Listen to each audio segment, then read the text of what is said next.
Hey, what's up, everybody? Welcome back to Tech Help Guys. So today I'm going to show you how you can add a subdomain on Blogger. So very quickly, what you want to do here on the left side of the screen, go to Settings, and then scroll down, and then find here Publishing. And as you can see here, we have a custom domain. So just click on this, and then add in your custom domain.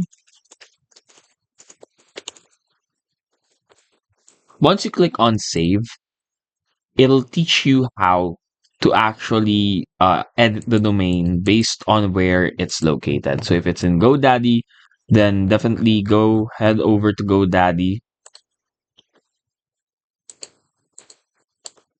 and then do these steps.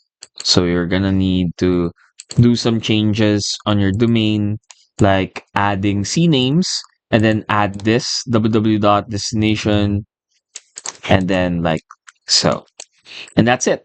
Hopefully, we were able to help you out on this. If we did, please do hit, of course, the like and subscribe button and follow us for more videos only here on Tech Help Guy.